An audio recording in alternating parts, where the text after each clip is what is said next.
ایک بچہ آ گیا، یتیم بچہ، اس نے آ کے عرض کی حضور 3 گھر میں افراد ہیں، میں، میری بہن اور میری بیوہ ماں، والد حضور چلے گئے اور آج نا 3 دن ہو گئے روٹی کوئی نہیں کھائی۔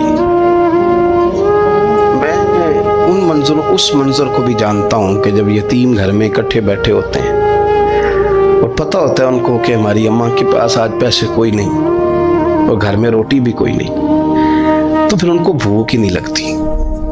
ہاں نہیں لگتی۔ اماں پوچھتی ہے پتر روٹی کھانی ہے؟ نہیں میری تو، میں تو سویرے جو کھایا تھا وہ ہضم ہی نہیں ہوا، اماں جی شاہی کوئی نہیں۔ یہ پردے اس طرح کر کے بچائے جاتے ہیں، ایک دوسرے کو تسلیاں دینا، ایک دوسرے سے پیار کا بڑھ جانا، ایک دوسرے کے لیے جذبات اور طرح کے بن جانا، حکمت الہی کے تقاضے ہوتے ہیں۔ یا رسول اللہ صلی اللہ تعالی علیہ وسلم، بیوہ ماں ہے، یتیم بہن ہے، 3 دن سے کھایا کچھ نہیں، قربان جائیں۔ وہ گھر جہاں سے کائنات کھاتی ہے ساری، حضور نے فرمایا بلال جا کے ساری ازواج مطہرات سے پوچھ گھر میں کیا ہے۔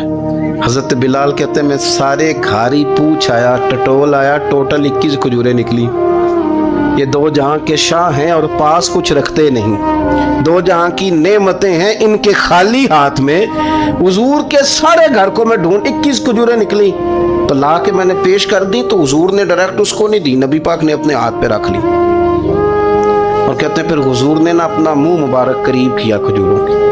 صحابہ خود فرماتے ہیں کہ یہ جو حضور نے منہ مبارک قریب کیا ہے نا، تو نبی پاک برکت کی دعا کر رہے تھے، 21 کھجوروں پہ برکت کی دعا ہوئی۔ حضور نے اس بچے کو بلایا، تھپکی دی، فرمایا لے جا 7 تیری بہن کی۔ انہیں معمولی نہ سمجھنا ہو تو حضرت بلال کہتے ہیں حضور 3 بھی دے دینا کبھی تو 30 سال ختم ہی نہیں ہوتی، 30 سال گزر جاتے ہیں، نکالتے رہو کھاتے رہو، ختم ہی نہیں ہوتی۔ حضور نے فرمایا 7 تیری بہن کی، 7 تیری والدہ کی، اور 7 حضور نے اور بھی تلقین فرمائی، فرمایا ایک سویرے کھایا کرنا، ایک شام کو کھایا کرنا، لے جا۔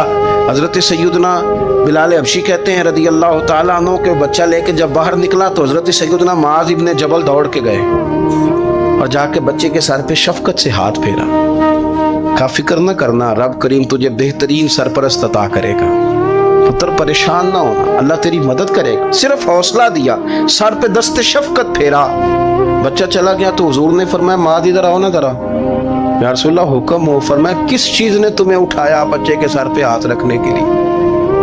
کس نے تمہیں کہا؟ کس چیز نے تمہیں اٹھایا جو تم بچے تک پہنچ گئے؟ عرض کی یا رسول اللہ وہ جو میرے دل میں اللہ نے یتیم کے لیے رحمت رکھی ہے نا، اس نے مجھے اٹھایا تھا، اور میں نے جا کے اس کے سر پہ دست شفقت پھیرا۔ تو حضور فرمانے لگے سن پھر، جو کسی یتیم کے سر پہ خالی ہاتھ بھی پھیر دے، جتنے بال اس کے ہاتھ کے نیچے آئیں گے نا، رب اتنی خطائیں معاف کرے گا، اتنی نیکیاں دے گا، اتنی درجے اس کو بلند کر دے گا۔ خالی دست شفقت ہی پھیر دے، دینا دلانا تو بعد کی بات ہے، اس کا خیال رکھنا تو۔ یہ جو ہمارے مدارس ہیں نا، ان میں اکثر بچے غریب ہوتے ہیں، لیکن کچھ بچے تگڑے گھروں کے بھی ہوتے ہیں، مالدار گھروں کے بھی ہوتے ہیں۔ اس میں اگر کوئی ایسا بچہ آ بھی جاتا ہے نا جو یتیم ہے، کمزور ہے، تو وہ اپنے آپ کو محسوس نہیں کرتا کمزور، کیونکہ وہ یہ نہیں سمجھتا کہ میں یتیم خانے میں آیا ہوں۔ اس کے ذہن میں مائنڈ سیٹ یہ ہوتا ہے کہ میں مدرسے میں آیا ہوں اور میں پڑھنے کے لیے آیا ہوں، اور چونکہ وہ کچھ وزادار بچے، مالدار بچوں کے ساتھ وقت گزارتا ہے، اسی دسترخوان پہ بیٹھ کے کھاتا ہے، اسی کلاس میں سب کے ساتھ بیٹھ کے پڑھتا ہے، تو اس کی عزت نفس مجروح ہونے کی بجائے طاقت پکڑتی ہے۔ وہ برابری کی سطح پہ جب آتا ہے تو اسے محسوس ہوتا ہے کہ مجھے عزت دی جا رہی۔ اس لیے مدارس اسلامیہ میری نظر سب سے مضبوط جگہ ہیں جہاں مساکین کی، یتیموں کی، غریبوں کی صحیح معنوں میں کفالت بھی ہوتی ہے، تعلیم بھی ہوتی ہے، عزت بھی ہوتی ہے، تربیت بھی ہوتی ہے۔ میرے رسول کریم علیہ السلام بڑے انہماک کے ساتھ، بڑے توجہ کے ساتھ۔ اچھا ایک کام اور ہوتا ہے ہمارے ہاں، وہ کیا ہے؟ اگر کوئی یتیم مال چھوڑ گیا نا اس کا باپ، تو پھر تو بارے نہیں آ رہے ہیں اس کے، پھر تو اللہ خیر کرے کہ بہت سارے مل جائیں گے کفالت کرنے والے، بہت سارے ملیں گے دھیان رکھنے والے، بڑے سارے ملیں گے توجہ دینے والے۔ قرآن مجید نے فرما دیا ہے کہ جو یتیم کا مال کھاتا ہے وہ سمجھ لے کہ میں مال نہیں کھا رہا، میں